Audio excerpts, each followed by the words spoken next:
Perkenalkan, nama saya Suci Rizkiatun Nikmah.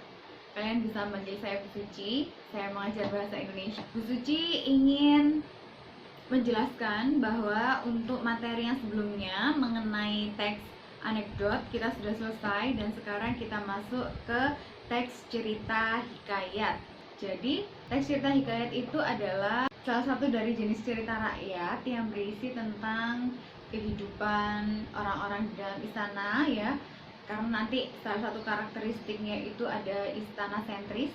Nah, kira-kira kita belajar teks hikayat itu manfaatnya untuk apa sih? Jawab pesan moral. Habibur tadi jawab pengalaman. Jo?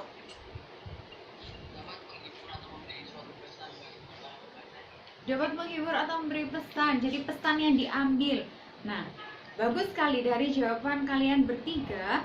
Jadi ada pesan dari setiap cerita yang kita baca, ada pesan, atau dalam unsur intrinsik itu disebut sebagai amanat. Baik, anak-anak, untuk penilaiannya tadi sudah disebutkan. Untuk penilaian kelompok yang dinilai adalah tugas kelompok itu tadi, ya.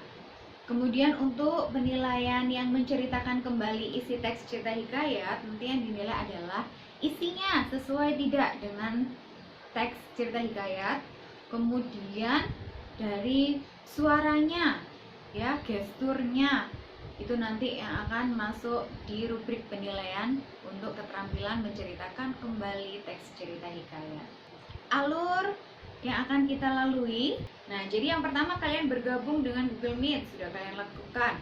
Kemudian mengerjakan tugas dengan berdiskusi kelompok. Nantinya akan mengunggah hasil diskusi kelompok di grup WA saja, akan saya unduh sendiri karena Bu Suci kan masuk di grup WA kelompok kalian. Kemudian mengerjakan tugas individu, menceritakan kembali teks cerita hikayat dengan bahasa sendiri, dan mengunggah hasil kerja individu di Google Classroom.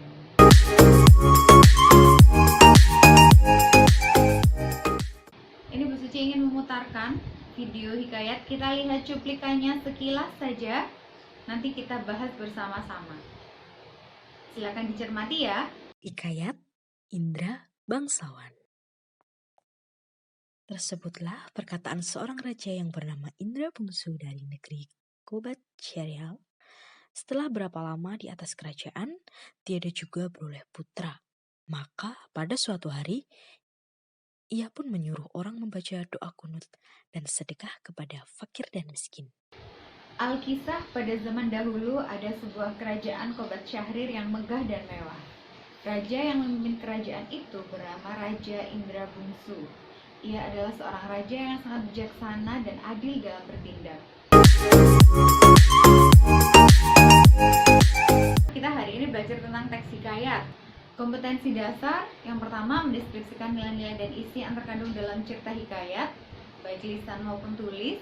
Kemudian menceritakan kembali isi cerita rakyat atau hikayat yang didengar atau dibaca.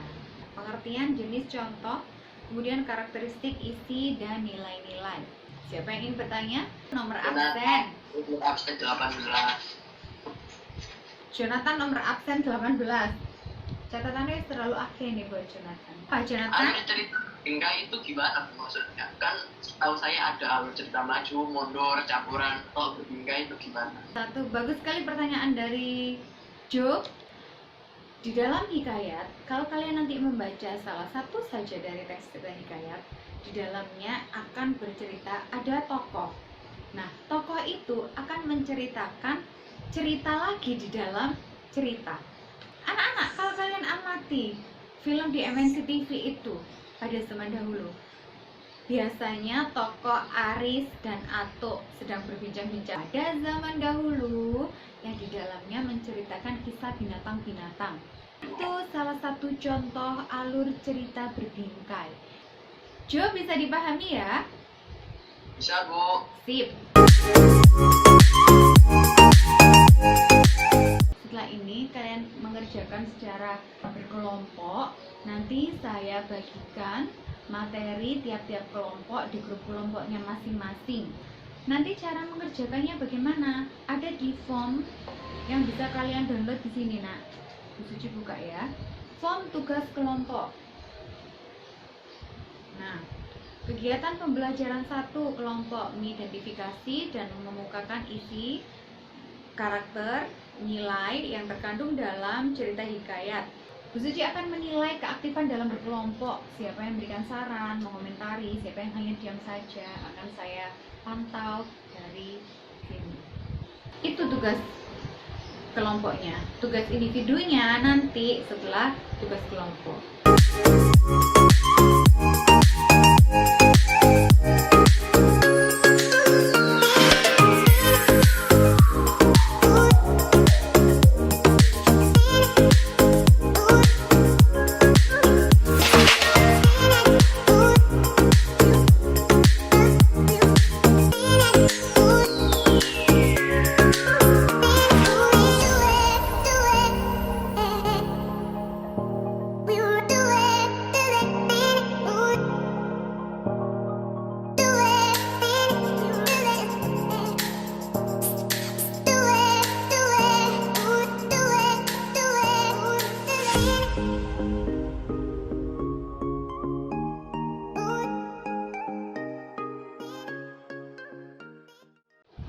Assalamualaikum warahmatullahi wabarakatuh. Waalaikumsalam. Tadi Bu Suci memantau diskusi kalian di grup WA. Alhamdulillah diskusinya berjalan dengan lancar, dengan sengit. Baik, setelah ini perwakilan kelompok akan mempresentasikan hasil kerja kelompoknya, kemudian akan dikomentari oleh anggota kelompok yang lain. Nah, yang ingin mempresentasikan untuk karakteristik teks hikayat berdasarkan teks yang sudah didapatkan, kelompok berapa yang mau presentasi? Udah, Bu.